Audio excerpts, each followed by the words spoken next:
আমি এই খ্যাত মেয়েকে বিয়ে করব না আব্বা।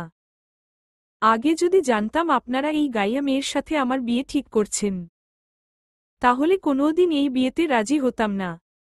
আমি তো ভেবেছিলাম মেহবিনের চাচাতো বোন প্রাপ্তির সাথে আমার বিয়ে ঠিক করেছেন।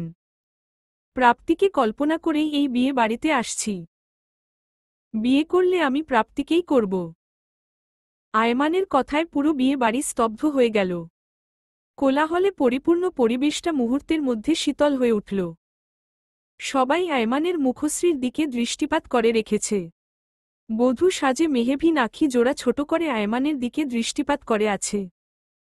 শেষ মুহূর্তে এসে মানুষটা কি বলছে? মেহবিনের ভাবনার মাঝেই আয়মানের বাবা আমান চৌধুরী বজ্রকণ্ঠে বললেন, তোর সাহসের তারিফ করতে হয়। তুই বিয়ে করতে এসেছিস। কাকে বিয়ে করতে এসেছিস সেটা তুই জানিস না। আমাদের সাথে মজা করছিস। আমার কথার ওপরে কথা বললে তোর দেহ থেকে মাথা আলাদা করে দিব। প্রাপ্তিকে নয়, মেহবিনকেই তোকে বিয়ে করতে হবে। আমার কথাই শেষ কথা। আমি তোর কোনো কথা শুনতে চাই না। বাবার কথা কর্ণকুহরে আসতেই জ্বলে উঠল আয়মান। সে রাগান্বিত হয়ে বাবাকে উদ্দেশ্য করে বলল, আপনি আমাকে চিনেন না আব্বা। আপনার ছেলে একবার যেটা চায় সেটা না পেলে সবকিছু ধ্বংস করে দেয়। আমি প্রাপ্তিকে ভালোবাসি, প্রাপ্তি ও আমাকে ভালোবাসে। আপনারা সবাই মিলে আমাদের পথের কাটা হলেন কেন? প্রাপ্তিকে রেখে মেহবিনকে বিয়ে করা আমার পক্ষে সম্ভব নয়। আয়মানের কথা শেষ হবার সাথে সাথে প্রাপ্তি এসে কষে আয়ামের গালে থাপ্পড় বসিয়ে দিল। আকস্মিক ঘটনায় সবার চক্ষু চড়ক গাছে। আয়মান মুগ্ধ নয়নে প্রাপ্তির দিকে দৃষ্টিপাত করে আছে। মেয়েটা এতটা সুন্দর যে তাকে দেখলেই আয়মানের বুকটা প্রশান্তিতে ভরে ওঠে। অনুভূতিরা আনন্দে মেরে ওঠে। পুরো শরীর শীতল হয়ে আসে। আয়মান গালে হাত দিয়ে হাসজ্জ্বল মুখশ্রী করে প্রাপ্তিকে দুনয়ন ভরে দেখছে। আয়মানের মুগ্ধতার মাঝে প্রাপ্তি ব্যাঘাত ঘটিয়ে বলল, আপনার সাহস হয় কি করে? আপনি আমার নামে মিথ্যা কথা বলছেন। আমি কবে বলেছি আমি আপনাকে ভালোবাসি? আপনি আমার ছোট বোনের হবু স্বামী। সেখানে আপনাকে ভালোবাসা তো দূর, আপনাকে নিয়ে কল্পনা করাও পাপ। আমি জেনে শুনে কেন পাপ কাজ করতে যাব? প্রাপ্তি অসম্ভবভাবে রেগে গিয়েছে। মেয়েটা সত্যি কথা বলতে ভালোবাসে, মিথ্যার সাথে কোনোদিন আপোষ করেনি।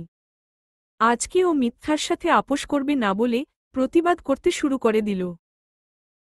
আয়মান প্রাপ্তির দিকে দৃষ্টিপাত করেই বলল, তোমার আমাকে ভালোবাসতে হবে না প্রাপ্তি। আমি তোমাকে ভালোবাসব তাহলেই হবে। আমি তোমাকে এতটা ভালোবাসা দিব যে তুমি আমাকে ছাড়া অন্য কাউকে কল্পনাও করতে পারবে না। আমি তোমাকে ভালোবাসি মানে আমাকে তোমার বিয়ে করতেই হবে। আমাকে বিয়ে না করলে তোমার পরিণতি কি ভয়াবহ হবে তা তুমি কল্পনাও করতে পারছো না। আমার সোজা কথায় রাজি হয়ে যাও, না হলে আমি বাঁকা পথে হাঁটতে বাধ্য হব। আয়মানের কথায় প্রাপ্তির মস্তিষ্ক ঘৃণার রি করে উঠল। প্রাপ্তি আয়মানকে প্রহার করতে যাবে, তার আগেই আয়মানের বাবা আয়মানকে লোহার রড দিয়ে মারতে শুরু করল। আয়মান মার খেতে খেতে মাটিতে লুটিয়ে পড়ল। তবুও তার মুখে একটাই কথা, আমি প্রাপ্তিকে বিয়ে করব। প্রাপ্তি ছাড়া আমার শহরে অন্য কোনো নারীর প্রবেশ নিষিদ্ধ। আয়মানের নাক দিয়ে গলগল করে রক্ত ঝাড়ছে। আমান চৌধুরী হুঙ্কার ছেড়ে বলল, কুলাঙ্গার, আমি তোকে জন্ম দিয়েছি এসব দিন দেখার জন্য। আমার মান সম্মান বলতে কিছু রাখবি না। ফরিদ ভাইকে এখন আমি কি জবাব দিব? তোর জন্য এতগুলো মানুষের মুখের হাসি নিমিষেই বিষাদে পরিণত হবে। আমান চৌধুরীর কথায় আয়মান গাছাড়া ভাব নিয়ে বলল, আমি কাকে বিয়ে করতে চাই সেটা তোমরা আমার থেকে জেনে নাওনি। এটা কি আমার দোষ? অবশ্যই তোমাদের দোষ। তোমরা না জেনে শুনে কেন মেহবিনের সাথে আমার বিয়ে ঠিক করলে? আয়মানের কথা শেষ হবার সাথে সাথে আমান চৌধুরী আয়ামের বুকের ওপর লাথি দিয়ে বলল, তোমাকে বারবার করে বলেছি আমরা তোর বিয়ে ফরিদ ভাইয়ের মেয়ের সাথে ঠিক করেছি। তোর মনে যদি প্রাপ্তিই ছিল তাহলে তখন কেন বলিসনি কুলাঙ্গার? আয়মানের সমস্ত শরীর নিস্তেজ হয়ে গিয়েছে। সে নেতিয়ে যাওয়া কণ্ঠে বলল, আমি তো ভেবেছিলাম ফরিদ চাচার মেয়েই প্রাপ্তি, তাই খুশিতে কিছু বলি নাই। নিজের ভালোবাসার মানুষকে নিজের করে পাবার মতো সুন্দর অনুভূতি দুটো নেই। আমার অনুভূতিরা আনন্দে মেতে উঠেছিল, তাই জানার সুযোগ পায়নি প্রাপ্তি আসলো কার মেয়ে। আজকে বিয়ের আসরে জানতে পারলাম প্রাপ্তি মেহবিনের বড় চাচার মেয়ে। এখানে আমার দোষ কোথায় আব্বা? আয়মানের কথায় ফরিদ রহমান এগিয়ে আসলেন। গম্ভীর মুখশ্রী করে বললেন, তুমি কাকে ভালোবাসো সে কার মেয়ে সেটা তুমি জানো না, আবার বলছো তোমার দোষ কোথায়? তুমি সবকিছু না জেনে শুনে কেন বিয়ে করতে আসছো? তুমি কি ছোট বাচ্চা তোমাকে জোর করে বিয়ে করাতে নিয়ে আসছে? কাকে তুমি গ্রামের খ্যাত মেয়ে বলো? আমার মেয়ের পায়ের নখের যোগ্যতা ও তোমার নেই। সেই ছেলের মুখে এমন কথা মানায় না। আমার মেয়ের যে সম্মান নষ্ট হলো তা আপনারা ফিরিয়ে দিতে পারবেন? যে ছেলের বাবার বিরুদ্ধে কথা বলে এমন কাপুরুষের সাথে আমিও আমার মেয়ের বিয়ে দিতে চাই না। তবে রহিম ভাই যদি চায়, তাহলে তোমার মতো কুলাঙ্গারের সাথে মেয়ের বিয়ে দিতে পারেন। ফরিদের কথা শেষ হবার সাথে সাথে রহিম রহমান ফরিদের দিকে এগিয়ে আসলেন। ভাইয়ের কাঁধে হাত রেখে ভাইকে রেগে যেতে নিষেধ করলেন। নিশ্চয়ই আল্লাহ তাআলা উত্তম পরিকল্পনাকারী। তিনি যা করেন ভালোর জন্যই করেন। হয়তো আয়মানের সাথে বিয়ে হলে মেহবিন সুখী হতে পারত না, তাই আল্লাহ তাআলা নিজ দায়িত্বে বিয়েটা ভেঙে দিচ্ছেন। রহিম রহমান একটু ধর্মীয় ধরনের মানুষ। তিনি সবকিছু ভাগ্যের ওপরে ছেড়ে দেন। তিনি বিশ্বাস করেন আল্লাহ যা কেড়ে নিয়েছেন তার থেকে দ্বিগুণ অতি শীঘ্রই ফিরিয়ে দিবেন। রহিম রহমানের ভাবনার মাঝেই প্রাপ্তি বলে উঠল, যে ছেলের মাথায় সামান্য বুদ্ধিটুকু নেই, ঢাকা শহর থেকে পড়াশোনা করে এসে এত অহংকার দেখায়, সেই ছেলের হাতে আমাদের পরিবারের কোনো মেয়েকে তুলে দেওয়া হবে না। মেহবিন পুতুলের ন্যায় বসে আছে। আজকে সত্যিই মেহবিনকে পুতুলের মতো লাগছে। ফর্সা শরীরটায় মেরুন রঙের লেহেঙ্গাটা দারুণ মানিয়েছে। গা ভর্তি সোনার অলংকার যা মেহবিনের সৌন্দর্য দ্বিগুণ বাড়িয়ে তুলেছে। মেহবিন বাবা মায়ের ওপরে একটা কথা বলতে পারে না। বলতে গেলে একটু বোকা ধরনের মেয়ে মেহবিন। তবে আজকের পরে কি আদৌ বোকা থাকবে মেহবিন? মেহবিনের ভাবনার মাঝেই প্রাপ্তি এসে মেহবিনের পাশে বসে মেহবিনের ফোনটা এগিয়ে দিয়ে বলল, দেখ মেহবিন, তোর বিসিএস পরীক্ষার মেসেজ এসেছে। কালকে তোর পরীক্ষা, তোর না অনেক স্বপ্ন ছিল তুই একদিন ম্যাজিস্ট্রেট হবি। তোর স্বপ্ন পূরণের সময় এসে গিয়েছে। আমি জানি তুই পরীক্ষায় উত্তীর্ণ হবি। তোর যথেষ্ট প্রস্তুতি নেওয়া আছে। এই ছেলেকে বিয়ে করে নিজের জীবনটা নষ্ট করিস না। আমান চৌধুরী এত বোকা নয়। ঠিক কৌশলে ছেলেকে বিয়ের জন্য রাজি করিয়ে ফেলবে। তুই এই বিয়ে করলে কোনোদিন সুখী হতে পারবি না। একজনকে মনে রেখে অন্যজনের সাথে সংসার করা যায় না রে। প্রাপ্তির কথায় মেহবিন অসহায় দৃষ্টিতে প্রাপ্তির দিকে তাকিয়ে আছে। সে যদি বিয়ে রেখে পালিয়ে যায়, তাহলে তার পরিবারের সম্মানের কি হবে? সমাজ যে তার বাবাকে কটু কথা শোনাবে। পরিবারের অসম্মান যে সে সহ্য করতে পারবে না। আজকে নিজেকে বড্ড অসহায় লাগছে মেহবিনের। এক চোখে পরিবার, অন্য চোখে নিজের এত বছরের স্বপ্ন। ভেতর থেকে ভীষণ দুর্বল হয়ে পড়েছে মেহবিন। আখি জোড়া ভিজে আসছে। পুতুলের ন্যায় চেহারায় মলিনতা এসে ধরা দিয়েছে।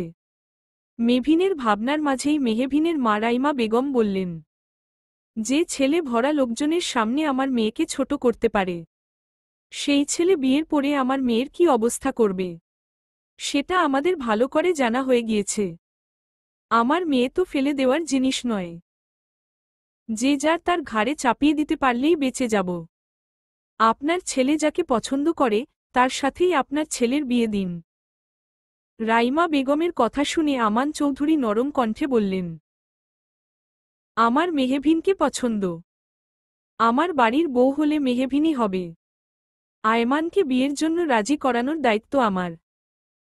আমিও দেখব আয়মান কিভাবে মেহবিনকে বিয়ে না করে। আমান চৌধুরীর কথায় জ্বলে উঠল ফরিদ রহমান। সে রাগান্বিত হয়ে বলল, আপনার ছেলের সাথে জোর করে আমার মেয়ের বিয়ে দিবেন? আর বিয়ের পরে আপনার ছেলে আমার মেয়ের ওপরে অত্যাচার করবে। এটা আমাদের দেখতে হবে। সেটা যদি ভেবে থাকেন তাহলে আপনার ধারণা ভুল। ফরিদ রহমানকে আশ্বস্ত করে আমান চৌধুরী বললেন, আপনার মেয়ের ভালো থাকার দায়িত্ব আমি নিলাম। বিয়ের পরে আমার ছেলে যদি আপনার মেয়ের শরীরে একটা ফুলের টোকা দেয় তাহলে আপনি আমাকে যা শাস্তি দিবেন আমি আপনার সব শাস্তি মাথা পেতে নিব। আমান চৌধুরীর কথায় পরিবেশে প্রাণ ফিরে এলো। আয়মান প্রাপ্তিকে ছাড়া কাউকে বিয়ের করতে চাইছে না। তবুও জোর করে বিয়ে ব্যবস্থা করা হলো। বিয়ের জন্য পাত্রীকে নিয়ে আসার জন্য বলা হলে কক্ষে গিয়ে কেউ মেহভিনকে পায় না। মেয়েটা তো বিয়ের আসরেই ছিল, তাহলে মুহূর্তের মধ্যে কোথায় গেল? মেহভিনের কক্ষ ভালো করে দেখতে গিয়ে বিছানার ওপরে বিয়ের সব শাড়ি গহনা দেখতে পেল রাইমা বেগম। শাড়ির ওপরে একটা চিঠি। রাইমা বেগম চিঠিটা হাতে নিয়ে পড়তে শুরু করল। প্রথমেই আমি তোমাদের থেকে মাফ চেয়ে নিচ্ছি আব্বু আম্মু। তোমরা আমার সাথে এমন একটা ছেলের বিয়ে করেছ যে আমাকে সম্মান দিতে জানে না। আমি জানি আমি ভীষণ বোকা, তবে এতটাও আত্মসম্মানহীন না যে আমাকে সম্মান করে না। তাকে আমার বিয়ে করতে হবে। জীবনে কখনো তোমাদের কথার বাহিরে যাই নাই। বলতে পারো পরিবারের মধ্যে আমি একমাত্র বাধ্য মেয়ে ছিলাম। তোমাদের বাধ্য মেয়েটাও আজ ভীষণ অবাধ্য হয়ে গিয়েছে আম্মু। বাবার সামনে কথাগুলো বলার সাহস ছিল না, তাই বাধ্য হয়ে চিঠি লিখলাম। চিঠিটা যেই পাক না কেন আশা করি সে আমার বাবা মা পর্যন্ত চিঠিটা পৌঁছে দিবে। নিজেকে এতটা নিতে নামাতে পারলাম না। আমার পক্ষে এই বিয়েটা করা সম্ভব নয়। অনেক তো হলো অন্যের ইচ্ছেকে প্রাধান্য দেওয়া, এবার না হয় নিজের ইচ্ছেকে প্রাধান্য দিলাম। আমি আমার স্বপ্ন পূরণ করতে চলে গেলাম। কেউ আমাকে খোঁজার বৃথা চেষ্টা করবে না। একটা কথা সব সময় মনে রাখবে, যে নিজের অজান্তেই হারিয়ে যায় তাকে খুঁজে পাওয়া যায়, কিন্তু যে নিজ থেকে হারিয়ে যায় তাকে কখনো খুঁজে পাওয়া যায় না। ইতি মেহভিন। চিঠিটা পড়ে রাইমা বেগমের মুখশ্রীতে অজান্তেই হাসি ফুটে উঠল। সে খুব সাবধানে চিঠিটা লুকিয়ে ফেলল। মুহূর্তের মধ্যে বাসার মধ্যে হইচই পড়ে গেল। Tulip tulip. সময় স্রোতের ন্যায় গড়িয়ে যায়।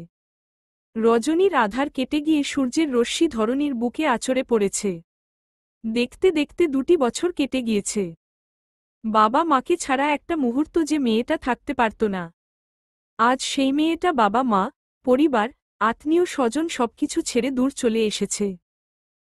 কতগুলো প্রহর বাবা মাকে ছাড়া কাটিয়ে দিয়েছে। সেদিনের পরে বাবা মায়ের সামনে যাওয়ার আর সাহস হয়ে ওঠেনি। মাঝে মধ্যে দম বন্ধ হয়ে আসে তার। বাসার সবথেকে আদরের মেয়েটা আজ আদরহীনতায় ভুগছে। মেহভিন 1 কাপ কফি নিয়ে খোলা জানালার দিকে গেল। জানালার কাছে আসতেই প্রকৃতির মণিমুগ্ধকর রূপ সে দেখতে পেল। এই মন খারাপের সঙ্গী হল প্রকৃতি। তার সৌন্দর্য দিয়ে মেহভিনের মন ভালো করে দেয়। মেহভিনের গভীর আখিযুগল খোলা জানালার দক্ষিণের বাসাটার দিকে স্থির হয়ে আছে। দীর্ঘ 2 বছর ধরে দক্ষিণের বাসাটা বন্ধ পড়ে আছে। সে এই বাসাটাই নিতে চেয়েছিল, কিন্তু তাকে দেওয়া হয়নি। এই বাসাটা নাকি কোনো এক স্পেশাল মানুষের জন্য, সে ছাড়া অন্য কারো প্রবেশ নিষিদ্ধ। মেহভিন ভীষণ অবাক হয়েছিল বটে।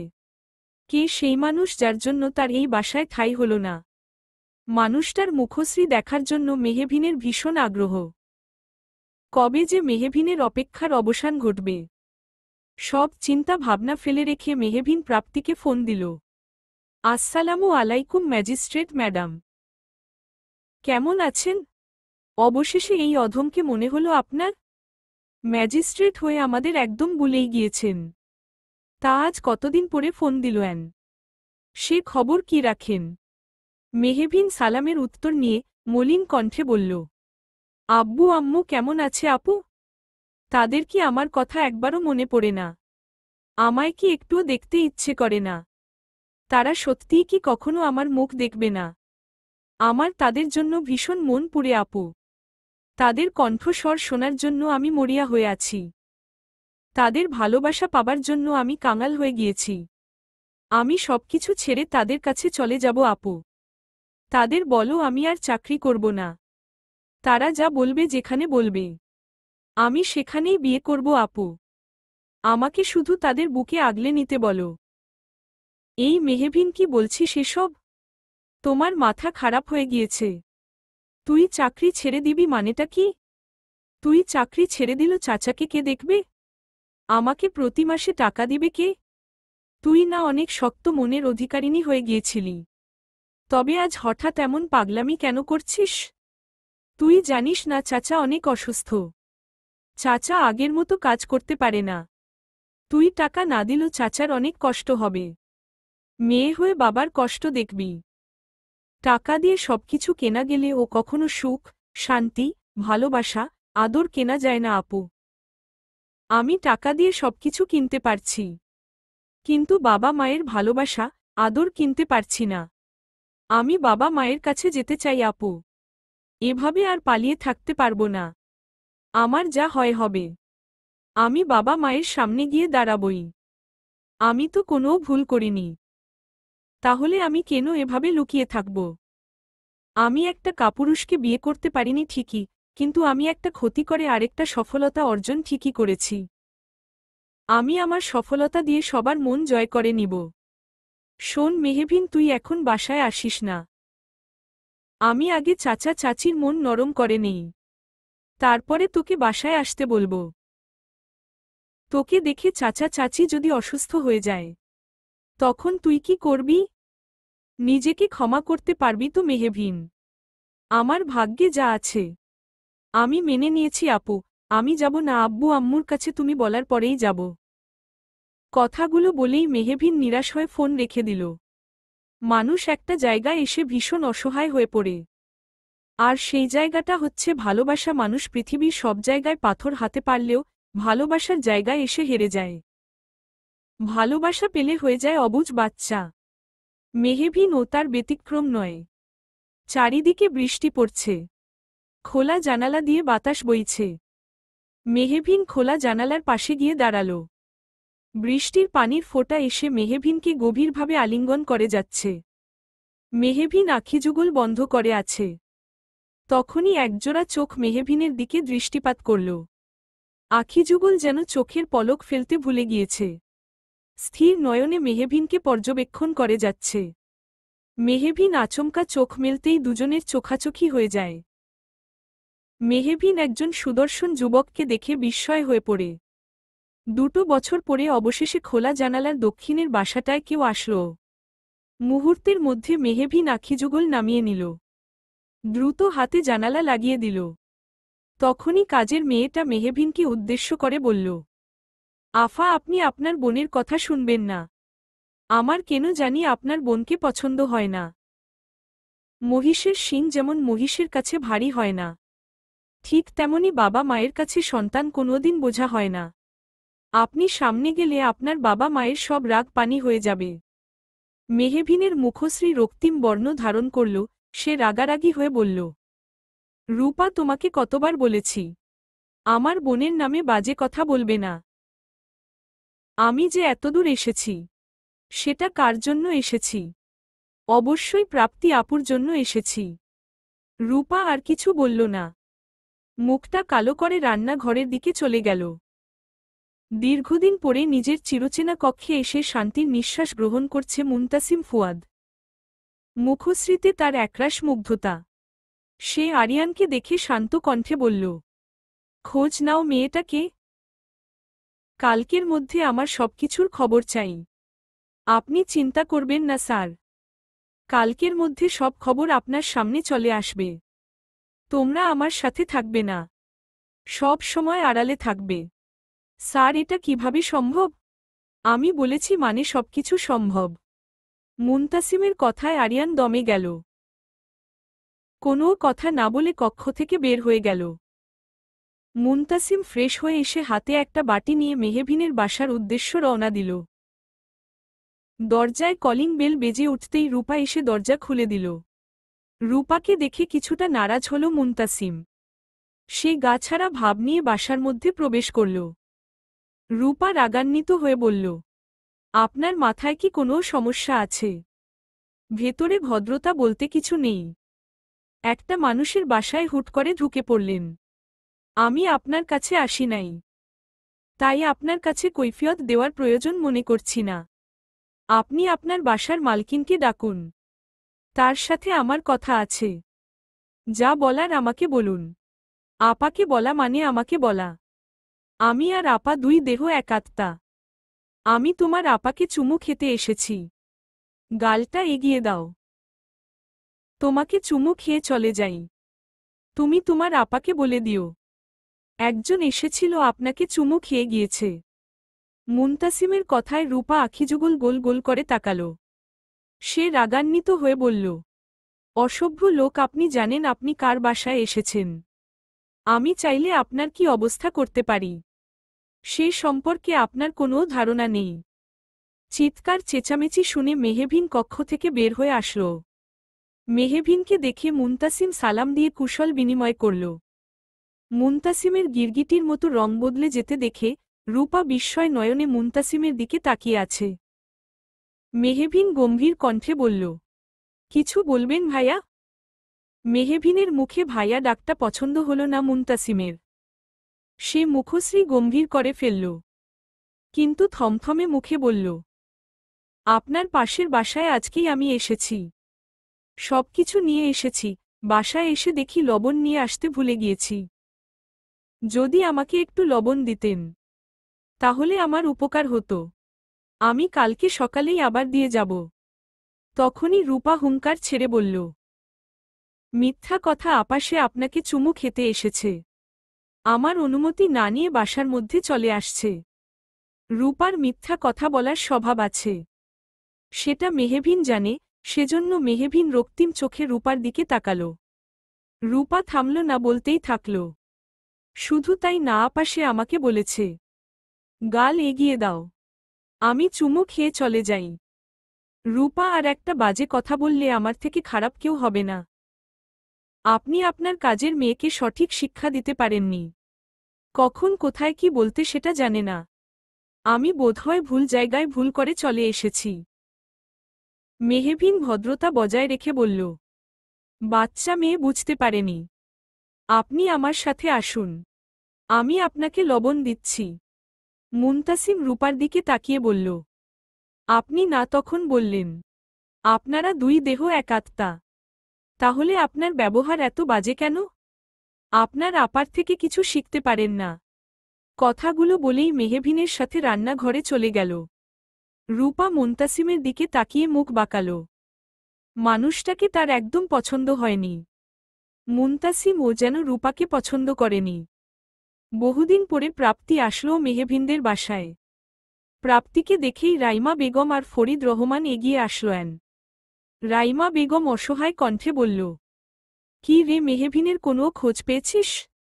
কতদিন হয়ে গেল মেয়েটাকে দেখি না। মাঝে মধ্যে মেয়েটার কথা ভাবলে দম বন্ধ হয়ে আসে। যে মেয়েটা একটা রাত আমাকে ছাড়া ঘুমোতে পারত না, সেই মেয়েটা আজ কতগুলো দিন ধরে আমাকে রেখে দূরে আছে।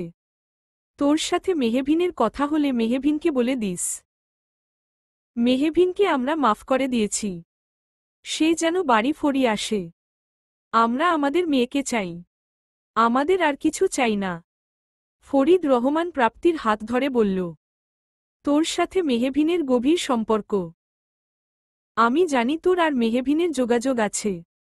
মেহেভিন আমাদের সাথে কথা না বললেও তোর সাথে বলবেই। তুই মেহেভিনকে বাসায় চলে আসতে বল। কতদিন মেয়েটাকে দেখি না, না জানি কোথায় আছে মেয়েটা আমার। কি খায়, কেমন আছে, এসব কিছুই জানি না। প্রাপ্তি মলিন গলায় বলল, আমার মেহেভিনের সাথে কথা হয়েছে চাচা। মেহেভিনের সাথে কথা শেষ করেই তোমাদের বাসায় ছুটে এসেছি। আমাদের মেহেভিন অনেক ভালো আছে। সে তোমাদের মুখ দেখতে চায় না। আমাকে কি বলেছে জানো? বলেছে যে বাবা মা তাদের সুখের জন্য আমাকে একটা কাপুরুষের হাতে তুলে দিতে পারে। সেই বাবা মা তাদের স্বার্থের জন্য আমাকে খুনও করতে পারবে। আমি আর তাদের কাছে ফিরে যাব না। আমি আমার পছন্দ করা ছেলেকে বিয়ে করে সুখী আছি। তোমার চাচা চাচিকে বলে দিও, তারা যেন আমাকে বৃথা খোঁজার চেষ্টা না করে। রাইমা বেগম উত্তেজিত হয়ে বললেন, মেহেভিন তো চাকরি করার জন্য পালিয়েছিল। সে বিয়ে কবে করল? সে যদি বিয়ে করেই থাকে তাহলে তাকে বল ফিরে আসতে। আমরা ওর সবকিছু মেনে নিব। শুধু আমার মেয়েকে আমার বুকে দেখতে চাই মা। চাচি, তুমি তোমার মেয়েকে চাইলেই তো হবে না, তোমার মেয়েকেও তোমাদের চাইতে হবে। তোমার মেয়ে তোমাদের মুখ দেখতে চায় না। এসব কথা বলে আমাকে ব্লক লিস্টে ফেলে দিয়েছে। অন্য নাম্বার দিয়ে কল দেওয়ার চেষ্টা করেছি, কিন্তু সে সিম কার্ড অফ করে রেখে দিয়েছে। এখন তুমি বলো আমি কি করব? মুনিয়া বেগমের শ্বাসকষ্ট আছে। মেয়ে তার মুখ দেখতে চায় না, কথাটা কর্ণকুহর পর্যন্ত পৌঁছাতেই সমস্ত শরীর অস্থির হয়ে পড়ছে। যন্ত্রণায় ছটফট করতে করতে রাইমা বেগম মাটিতে বসে পড়লেন। টিউলিপ টিউলিপ বৃষ্টি হয়ে চারিদিকে স্যাঁতস্যাঁতে হয়ে আছে। গাছের মরা ডালপালাগুলো রাস্তায় পড়ে আছে। মেহবিন নামাজ শেষ করে প্রতিদিন হাঁটতে বের হয়। আজকেও হাঁটতে বের হয়েছে। আজকের সকালটা একটু অন্যরকম, কেমন স্নিগ্ধ দেখাচ্ছে। মনটা কাল থেকে ভীষণ খারাপ। কেন জানি ভেতর থেকে শান্তি পাচ্ছে না সে। তখনই পেছনে থেকে কারো কণ্ঠস্বর কর্ণকুহরে এসে পৌঁছল। এত সকালবেলা কোথায় যাচ্ছেন ম্যাডাম? মেহবিন তাকিয়ে দেখল কালকের ছেলেটা। সে ভদ্রতা বজায় রেখে বলল, হাঁটতে বের হয়েছি। আমি কি আপনার যোগদান করতে পারি? না। কেন? আশ্চর্য, আমি আপনাকে চিনি না, জানি না। আমি কেন আপনার সাথে হাঁটতে যাব? আপনার কি নিজের পা নেই? একা একা চলতে পারেন না যে অন্যের সাথে আপনাকে হাঁটতে যেতে হবে? এমন গায়ে পড়া মানুষ আমার একদম পছন্দ না। আমার আশেপাশে যেন আপনাকে না দেখি। কথাগুলো বলেই মেহবিন বিলম্ব করল না, দ্রুত পায়ে স্থান ত্যাগ করল।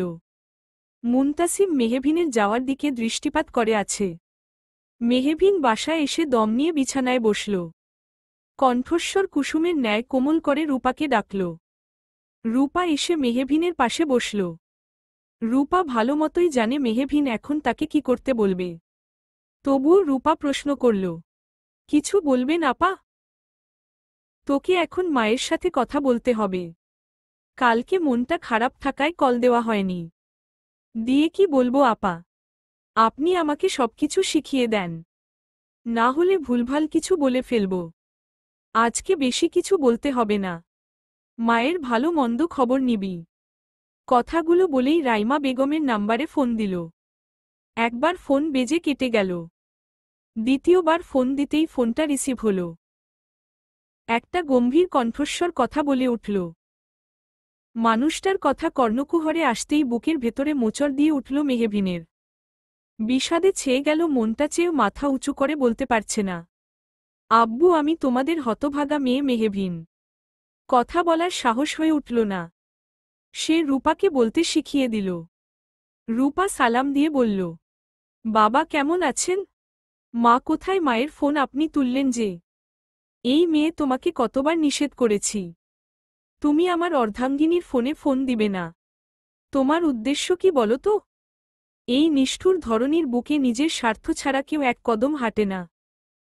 সেখানে তুমি একটা অপরিচিত মেয়ে হয়ে আমার অর্ধাঙ্গিনীর জন্য এত দরদ দেখাও। এটা আমি মোটেও ভালো নজরে নেই না। আমার অর্ধাঙ্গিনী নির্ঘাত ভালো মানুষ, ধরনীর মার প্যাচ বুঝে না। সরল মনে তোমাকে বিশ্বাস করে কথা বলে।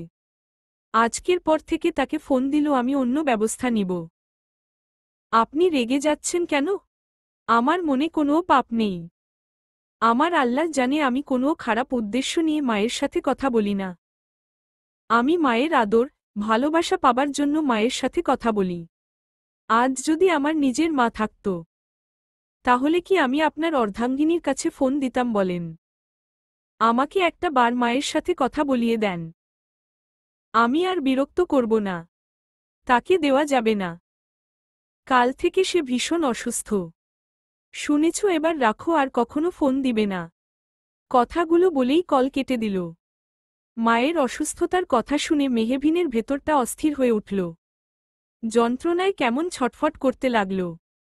মেহবিনের মন খারাপ দেখে রূপারও মন খারাপ হয়ে গেল। সে মলিন কণ্ঠে বলল, দেখেছেন আপা, আমি আপনাকে বলেছিলাম না আপনার চাচাতো বোন ভালো না। সে আপনার ভালো চায় না। আপনার মা অসুস্থ, সে খবর আপনাকে জানায়নি কেন?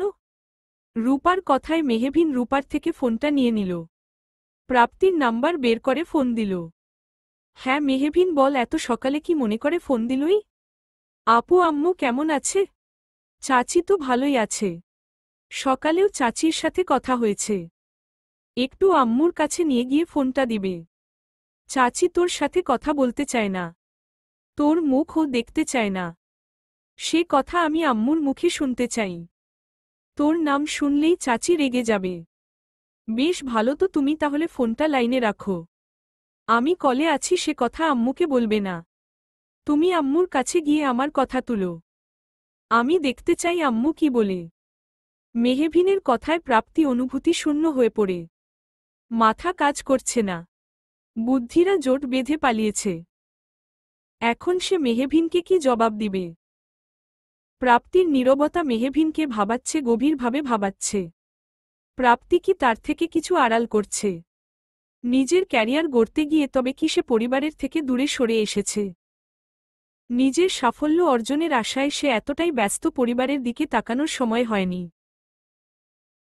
তার সুযোগই কি প্রাপ্তি নিতে চাইছে? মেহবিনের ভাবনার মাঝেই প্রাপ্তি বলে উঠল, আমি একটা জব পেয়েছি। তোকে জানানো হয়নি। আমি তো অফিসে আছি, এখন কিভাবে চাচির সাথে কথা বলতে যাব? তুমি আবার কবে চাকরি পেলে? সারাদিনই বাসায় বসে থাকো, এর মধ্যেই তোমার চাকরি হয়ে গেল। তুই আমাকে এভাবে পুলিশের মতো জেরা করছিস কেন? আমাকে তোর চোর মনে হয়। নিজের বোনকে বিশ্বাস করিস না। আম্মু যে অসুস্থ আমায় জানাওনি কেন? মিথ্যা কথা বললে কেন আমায়? তুমি আবার বিশ্বাসের কথা বলছ। এদিকে নিজের ক্যারিয়ার গড়তে ব্যস্ত আমি। সেজন্য আমি নিজের পরিবারের দিকে তাকাইনি, আর তুমি সেই সুযোগটা নিলে আপু। মেহবিন তুই আমাকে ভুল বুঝছিস। আমি তোকে জানাইনি, তার একটা কারণ আছে। চাচির শ্বাসকষ্ট আছে। সেটা তুই ভালো মতোই জানিস। চাচির অসুস্থতার কথা শুনলে তুই চিন্তা করবি। তাই তোকে জানাইনি। তেমন গুরুতর কিছু না। গুরুতর কিছু হলে সবার আগে আমি তোকেই জানাতাম। আচ্ছা, আমি তোমাকে প্রতি মাসে টাকা পাঠাই। সে টাকাগুলো তুমি কি বলে আব্বু আম্মুর হাতে তুলে দাও? তুই তো বলেছিস এই টাকাগুলো তুই দিস। এ কথা চাচা চাচি যেন না জানে। সেজন্য চাচা চাচিকে বলি আমি জব করে তাদের টাকা দেই। তারা তোমাকে কোনো প্রশ্ন করে না। এতগুলো টাকা তুমি কেন ওদের দাও? তোমার বাবা মা কিছু বলে না? তোমাদের ও সংসার আছে। তোর যদি আমার কথা বিশ্বাস না হয়, তাহলে তুই এখানে এসে দেখে যা। সেটা তুমি বললেও যাব আর না বললেও যাব। আমি তোমাকে অনেক বেশি বিশ্বাস করি আপু। এমন কোনো কাজ করো না যাতে তোমার প্রতি আমার সব ভালোবাসা ঘৃণায় রূপ নেয়। চাচি অসুস্থ, এখন তোর না আসাই ভালো। মেহবিন নিঃশব্দে কল কেটে দেয়। মেহবিনের মধ্যে সন্দেহের দানা বাঁধে। কাউকে বিশ্বাস করা ভালো, কিন্তু অন্ধ বিশ্বাস একদমই ভালো না। এই কথাগুলো এতদিন মাথায় আসেনি কেন আমার?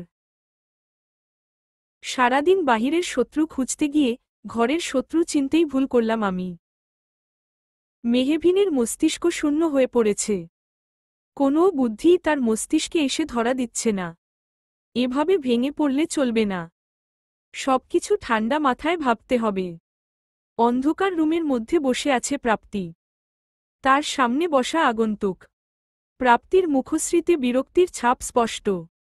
আগন্তুক প্রাপ্তিকে উদ্দেশ্য করে বলল, মেহবিনের মনে তুমি নিজেই সন্দেহের বীজ রোপণ করে দিয়েছ। তাই চাইলেও মেহবিনের মনে আগের স্থান নিতে পারবে না। কি দরকার ছিল মিথ্যা কথা বলার? তুমি কি জানতে না মেহবিন তার কাজের মেয়েটার মাধ্যমে রোজ তার বাবা মায়ের খবর নেয়? সে কথা কি আপনি আমাকে বলেছিলেন? আমি তো জানতাম না। মেহবিন তার বাবা মায়ের খোঁজ খবর নেয়। আমি ভেবেছিলাম বোকা মেয়েটা জীবনে কিছু করতে পারবে না। কে জানত জীবনের সফলতার শীর্ষে পৌঁছে যাবে। আমি মনে করেছিলাম বাসার বাহিরে হলে কিছু নরপশু মেহবিনকে শেয়াল কুকুরের মতো ছিঁড়ে খাবে। ধরনীর বুক থেকে মুছে যাবে মেহবিন নামক রমণীর ছোট্ট দেহটা। আমার সবকিছু যে ব্যর্থ হয়ে গেল। এখন আমি কি করব? সব দোষ আপনার। আপনি যদি আমাকে একটু সতর্ক করে দিতেন, তাহলে আজে এতবার ধরা খেতাম। মেহবিন এবার কাজের পাশাপাশি পরিবারের দিকে নজর রাখবে। আগে আমায় ভরসা করত, তাই পরিবারের দিকে সেভাবে নজর দিত না। আজ মিথ্যা বলার কারণে আমাকে আর বিশ্বাস করবে না। মেয়েটা ভীষণ চালাক আর ধুরন্ধর হয়ে গিয়েছে। মেহবিন কিছু করার আগেই ফরিদ রহমানের দেহটা 6 টুকরো হয়ে যাবে। সেটা নিয়ে তোমাকে চিন্তা করতে হবে না। তুমি মেহবিনের বাবা মায়ের কানে বিষ দিতে থাকো, তারা যেন মেহবিনকে ঘৃণা করতে থাকে। ওর বাবা মা এতটা মেয়ে ভক্ত, মেয়ের বিয়ে হয়ে গিয়েছে, সে কথা জেনেও তাদের মেয়েকে চাই। তাহলে আমি যেই ঔষধটা দিয়েছি সেটার ডোজ বাড়িয়ে দাও। মেহবিন চাইলেও কিছু করতে পারবে না। আমি দেশে আসছি সেটা তোমার বাবা জানে? না, আমি ছাড়া কেউ জানে না। বেশ ভালো, কাউকে বলার দরকার নেই। তুমি এখানে থেকে চলে যাও, কেউ দেখে ফেললে সমস্যা হয়ে যাবে। প্রাপ্তি কোনো কথা না বলে আস্তে করে বাসা থেকে বের হয়ে যায়। মেহবিন সকালে কাজের উদ্দেশ্য বের হয়ে গিয়েছে, কখন বাসায় ফিরে ঠিক নেই। সবকিছু কাজের ওপর নির্ভর করে। রূপা ড্রয়িং রুমে বসে টিভি দেখছে। এমন সময় দরজায় কলিং বেল বেজে ওঠে। রূপা গিয়ে দরজা খুলে দেখতে পায় কয়েকজন কালো পোশাক পরা লোক দাঁড়িয়ে আছে। রূপা কিছু বলার আগেই তারা রূপাকে সেন্সলেস করে ফেলে। তারা রূপাকে নিয়ে চলে যায়। রূপাকে নিয়ে চলে যাবার 1 ঘন্টা মেহবিন আসে। দরজা খোলা দেখে মেহবিন অস্থির হয়ে বাসার মধ্যে আসে। একটা জমির দলিল সাইন কারণ নিয়ে একজন লোকের সাথে মেহবিনের ভীষণ ঝামেলা চলছে। দুবার বাসায় এসে হুমকি দিয়ে গিয়েছে। সমস্ত বাসা খুঁজেও রূপাকে দেখতে না পেয়ে মেহবিনের ললাটে চিন্তার ভাঁজ পড়ল। সে চিন্তিত হয়ে দরজার কাছে আসল। দরজার কাছে এসে মুনতাসিমকে দেখতে পেল। মুহূর্তের মধ্যে মেহবিনের মেজাজ খারাপ হয়ে গেল। মেহবিন কিছু বলার আগেই মুনতাসিম বলল, কিছু খুঁজছেন ম্যাডাম? মুনতাসিমের নম্র ব্যবহারে শান্ত হল মেহবিন। বিরক্ততে তার মুখশ্রী কুঁচকে এল। সে বিরক্তি মাখা মুখশ্রী করে জবাব দিল, আমার কাজের মেয়েটাকে খুঁজে পাচ্ছি না। আমি তাকে ছাদে ঘুমোতে দেখেছি। মুনতাসিমের কথায় মেহবিন নিজের ললাটে দুটো চাপড় মারল। এই মেয়েটাকে নিয়ে সে অসহ্য হয়ে গিয়েছে। একদম ছন্নছাড়া, যেখানে যায় গল্পের ঝুড়ি নিয়ে বসে। ছাদে কাপড় তুলতে গিয়ে নিশ্চয়ই কারো সাথে গল্প জুড়ে দিয়েছিল, সেখানেই ঘুমিয়েছে। রূপার স্বভাব সম্পর্কে সবাই অবগত। আপনার বাসায় একটু হলুদের গুঁড়ো হবে? আসলো, আমি রান্না করতে গিয়ে ময়লা ভেবে ফেলে দিয়েছি। কিনে নিয়ে আসলো, দিয়ে যাব। আপনি রান্না করতে পারেন না? তাহলে রান্না করতে যান কেন? এতবার ছেলে হয়ে হলুদ গুঁড়ো কোনোটা চিনেন না? নাকি আমার সাথে আপনি ফ্লার্ট করছেন? এসব আপনি কি বলছেন ম্যাডাম? আপনি কত বড় মাপের মানুষ! আপনার সাথে ফ্লার্ট করার মতো দুঃসাহস আমার আছে? মেহবিন কিছু বলে না হলুদের গুঁড়ো দিয়ে ছাদে চলে যায় রূপাকে আনতে। মুনতাসিম মেহবিনের দিকে তাকিয়ে বুকের বা পাশে হাত দিয়ে বলল, এই মেয়েটা আমাকে একদম শেষ করে ফেলবে। Tulip tulip. বিষণ্ণ মন, ছন্নছাড়া রাত, বিষাদের ছোঁয়ায় আসক্ত শরীর। ক্লান্ত দেহটা ধীর গতিতে ব্যাগের মধ্যে সব প্রয়োজনীয় জিনিসপত্র গোছাচ্ছে। চারদিকে পিনপতন, নীরবতা। বাহিরে থেকে গাড়ির কোলাহল কর্ণকুহরে ভেসে আসছে। মেহবিন আজকে অফিসে ছুটি নিতে গিয়েছিল। কালকে নিজ জন্মভূমিতে যাবে। রূপা মেহবিনের বিষাদগ্রস্ত মুখশ্রীর দিকে তাকিয়ে কোনো বাক্য উচ্চারণ করতে পারছে না। সে সবকিছু নীরবে পর্যবেক্ষণ করে যাচ্ছে। মেহবিন নিজের মুঠোফোনটা হাতে তুলে নিল। ফোন হাতে নিতেই মায়ের নাম্বারটা জল জল করে উঠল। বুকের ভেতরটা ভারী হয়ে আসছে মেহবিনের। আচমকা দম বন্ধ হয়ে আসার ব্যাপারটা মেহবিন ভীষণভাবে উপলব্ধি করতে পারছে। আজকে সে মাকে ফোন দিবে, কালকে বাসায় যাবে। সে কথা জানানোর জন্য অফিসে ছুটি নিতে গিয়েছিল মেহবিন। মায়ের অসুস্থতার কথা শুনে তো আর ঘরে বসে থাকা যায় না। মায়ের নাম্বারে কল যাচ্ছে। মেহবিনের হৃদস্পন্দনের গতিবেগ তড়িৎ গতিতে ছুটে চলেছে। ভেতরে দারুণ অস্থিরতা কাজ করছে। হ্যালো, কে বলছেন? মা, আমি মেহভিন। মেহভিন, তুই এতদিন কোথায় ছিলি? আমাদের খোঁজ খবর নিসনি কেন? তোকে কত খুঁজেছি। আমরা কি খুব বেশি অন্যায় করে ফেলছি যে তুই আমাদের এত বড় শাস্তি দিচ্ছিস? তুই তোর স্বামী সহ বাসায় চলে আয় মা, আমি তোদের মেনে নিব। এভাবে আর বাবা মায়ের ওপরে রাগ করে দূরে সরে থাকিস না।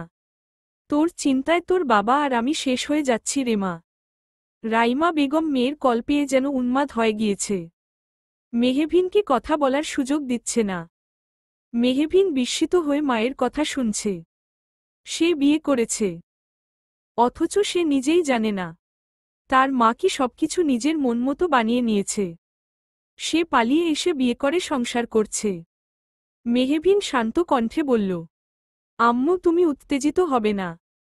তুমি উত্তেজিত হয়ে গেলে এখনই অসুস্থ হয়ে পড়বে। তখন আমার সাথে কিভাবে কথা বলবে সে কথা কি একবারও ভেবে দেখেছ? আমি তোমার সব কথা শোনার জন্যই তোমার কাছে এসেছি। তাহলে এত তাড়াহুড়ো কিসের? মেহভিনের কথায় শীতল হল মায়ের হৃদয়ে। শান্ত নদীর মতো স্থির হয়ে গেল রাইমা বেগম। মেহভিন আবদারের সুরে বলল, মা, আমি কালে বাসায় আসি। কতদিন হয়ে তোমাদের দেখি না। তোমাদের ভীষণ দেখতে ইচ্ছে করছে। আমি তোমাদের বাসায় গেলে আমাকে তোমাদের ঘরে তুলে নিবে নাকি ছুঁড়ে রাস্তায় ফেলে দিবে? এসব তুই কি বলছিস মেহভিন? নিজের সন্তানকে কেউ কোনোদিন রাস্তায় ফেলে দিতে পারে? আজকে বুঝবি না। একটা সন্তান তার বাবা মায়ের কাছে কি? যেদিন মা হবি সেদিন বুঝতে পারবি আমি যে অন্যায় করেছি মা। তোমাদের সম্মান নষ্ট করেছি। আমার কি ক্ষমা হবে? আমাকে আবার আগের মতো ভালোবাসবে তো? আমি মনে করি আল্লাহ যা করে ভালোর জন্যই করে। আমাদের থেকে ভালো পরিকল্পনাকারী আল্লাহ। আমরা যা হারিয়েছি তার থেকে দ্বিগুণ আমাদের ফিরিয়ে দিবেন। প্রাপ্তির কাছে কত করে বলেছি তোর সাথে কথা বলিয়ে দিতে, প্রাপ্তি একদিনও কথা বলিয়ে দেয়নি। তুই নাকি আমাদের মুখ দেখতে চাস না। আমরা যেন তোকে না খোঁজার চেষ্টা করি। এবার বুঝতে পারছিস আমার ব্যথাটা কোথায়? মায়ের কথায় মেহভিন আশ্চর্যের চরম পর্যায়ে পৌঁছে গেল। আম্মু, আমি এসব কিছু বলনি। প্রাপ্তি আপু আমাকে বলেছে তোমরা আমার মুখ দেখতে চাও না। আমি বাসায় গেলে আমাকে ত্যায্য কন্যা করে দিবে। আমি তোমাদের হারাতে চাইনি আম্মু। সেজন্য এতদিন তোমাদের থেকে পালিয়ে বেরিয়েছি। মেহভিনের কথা শেষ হবার সাথে সাথে পরিবেশটা নিস্তব্ধ হয়ে গেল। মা ও মেয়ের চারপাশে যেন নিস্তব্ধ রাজত্ব করছে। দুজনের বুঝতে বেগ পেতে হল সমস্যাটা কোথায়। নীরবতা ভেঙে রাইমা বেগম গম্ভীর কণ্ঠে বলল, তোর সাথে এমন হবার দরকার ছিল। না হলে জীবন থেকে শিক্ষা গ্রহণ করতে পারতি না। মায়ের থেকে মাসির দরদ বেশি। বাবা মায়ের থেকে যেমন চাচাতো বোনকে বেশি আপন ভাবতে গিয়েছিল। সে তোকে তোর ভালোবাসার উপকার দিয়েছিল। তা এখনই সব শুনবি নাকি বাসায় আসবি সেটা বল আগে। আম্মু, রাগ করছো কেন? রাগ করব না তো কি আদর করব? বাড়ি আগে আয়, আগে পাজি মেয়ে একটা। সে আমাকে যা খুশি করার কর, কিন্তু আমাকে দূরে সরিয়ে দিও না আম্মু। তোমাদের ভালোবাসা ছাড়া আমি বাঁচতে পারবো না। ছোটবেলা থেকে এত কষ্ট করে মানুষ করেছ। আমার সাফল্যে অর্জনের পর তোমরা সুখ করবে না। তাহলে কি সুখ করবে আম্মু? তোর সাফল্য মানে? তোমাদের জন্য সারপ্রাইজ আছে। কালকে কখন আসবি? আজকে রাতে যাব আম্মু। সকালে পৌঁছে যাব। আব্বুর কি অবস্থা আম্মু? আব্বু কি আমার ওপরে খুব রেগে আছে? আমাকে যদি বাসা থেকে বের করে দেয়? তোর কি আমাদের এত খারাপ বাবা মা বলে মনে হয়? তুই না জানিয়ে বিয়ে করেছিস, সেজন্য তোর বাবা রাগ করে আছে। তুই সামনে আসলো সব রাগ হাওয়ায় মিলিয়ে যাবে। তুমি একটু বুঝিয়ে বলো আব্বুকে, আব্বু যেন আমার ওপরে রাগ না করে থাকে। রাইমা বেগম আর মেহভিন দীর্ঘ সময় নিয়ে কথা বলল।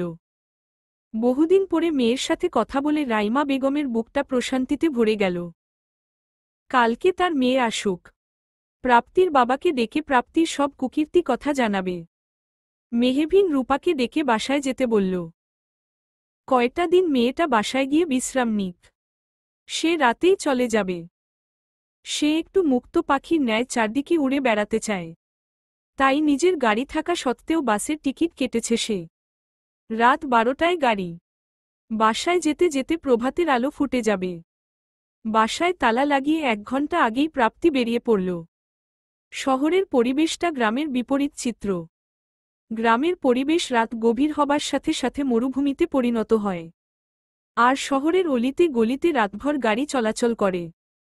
মানুষ নিজ নিজ কর্মে ব্যস্ত থাকে।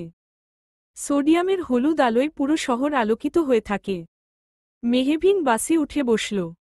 জানালার কাছে বসতে তার ভীষণ ভালো লাগে। কিন্তু ভাগ্যবশত তার সিট জানালার কাছে পড়েনি। তবুও সে জানালার কাছে গিয়ে বসল। তার পাশের জনের সাথে কথা বলে ম্যানেজ করে নিতে হবে। মেহবিন রাস্তার মানুষজন দেখতে ব্যস্ত, তখনই কেউ বলে উঠল, কাউকে না জানিয়ে তার সিটে বসতে হয় না। এটা আপনি জানেন না ম্যাডাম। আপনি এখানে। ভয় পাবেন না, আজকে কিছু চাইতে আসিনি। সে কথা বলেছি আমি। আপনি কোথায় যাচ্ছেন? আমাদের বাসায় একটু ঝামেলা হয়েছে। আব্বু ফোন করে বাসায় যেতে বলছে। আপনি আমার সিটে বসে আছেন। সরে আসুন। আমি সেখানে বসব। আপনি আমার সিটে বসুন। আমার জানালার কাছে বসতে ভালো লাগে। সব জায়গায় ক্ষমতার প্রয়োগ করবেন না ম্যাডাম। আশ্চর্য! আমি কখন ক্ষমতার প্রয়োগ দেখালাম? আচ্ছা বেশ, উঠে যাচ্ছি। আপনি বসুন আপনার জায়গায়। মেহবিনকে রেগে যেতে দেখে মুনতাসিম বুকে হাত রেখে বলল, সর্বনাশ! এভাবে কেউ রেগে যায়? আপনি রেগে যাবেন না ম্যাডাম। আমার ক্রোধের আগুনে আমি শেষ হবে যাব। আপনি আমার সাথে ফ্লার্ট করছেন। আপনি কি ফ্লার্ট করার জিনিস ম্যাডাম? আমার এত সাহস আছে। আপনার সাথে কথা বলতে পারছি। আমার পাশে বসতে পারব। এটাই আমার ভাগ্য। কথাগুলো বলেই মুনতাসিম কাঁধ থেকে ব্যাগ রেখে বসল। গাড়ি চলতে শুরু করেছে। মেহবিনের ছোট ছোট কেশগুলো মেহবিনকে বিরক্ত করে যাচ্ছে।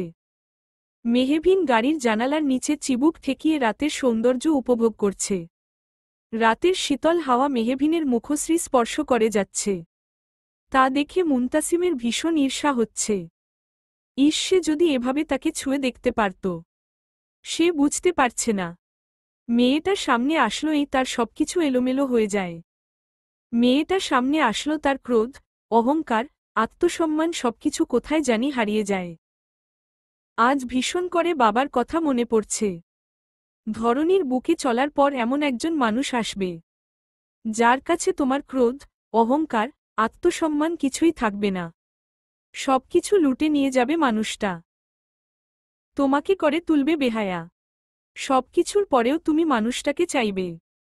মানুষটাকে দেখার জন্য পাগলামি করবে।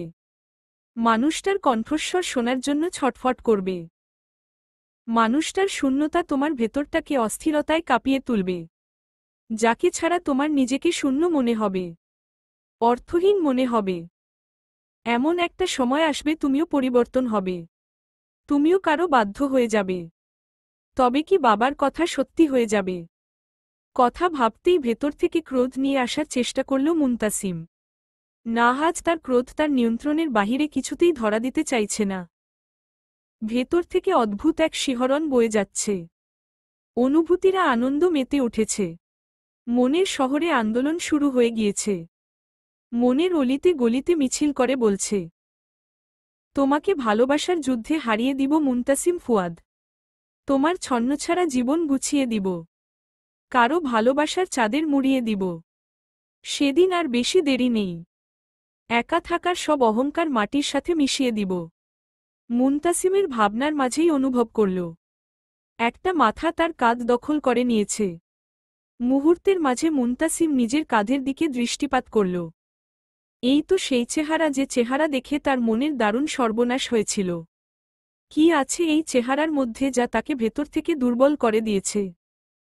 এতগুলো বছরে যা কেউ করতে পারল না, তা এই মেয়েটা কয়েকদিনে করে দেখাল। মুনতাসিম অনুভব করল মেহবিন তার কাঁধে মাথা রাখায় তার ভীষণ আনন্দ লাগছে। অদ্ভুত এক অনুভূতি শরীরে বয়ে যাচ্ছে।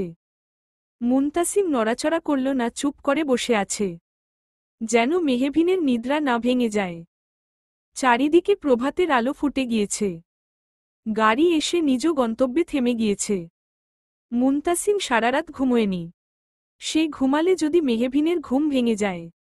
অদ্ভুত একটা টান তৈরি হয়ে গিয়েছে মেয়েটার প্রতি। মেহবিন সজাগ হবার আগেই খুব সাবধানে মুনতাসিম তাড়াহুড়ো করে গাড়ি থেকে নেমে চলে গেল। আস্তে আস্তে সব যাত্রী নামতে শুরু করেছে। মেহবিন গভীর ঘুমে আচ্ছন্ন। একজন বৃদ্ধা মহিলা মেহবিনকে সজাগ করে দিয়ে গেল। মেহবিনের আখিযুগল মেলতেই আখি জোড়া বড় বড় হয়ে গেল। রজনী কিভাবে পার হয়ে গেল সে টেরই পায়নি। পাশে তাকিয়ে দেখল মুনতাসিম নেই। আচমকা মেহবিনের একটু মন খারাপ হল। সে মন খারাপকে দূরে সরিয়ে দিয়ে বাস থেকে নেমে পড়ল। মনের মধ্যে ভালো লাগার শিহরণ বয়ে গেল। কতদিন পর নিজের জন্মস্থানে আসল। সবকিছু বদলে গিয়েছে। মেহবিন হাঁটতে শুরু করল। সামনেই তাদের বাসা, 5 মিনিটের রাস্তা। সে ভাবল হেঁটে চলে যাবে।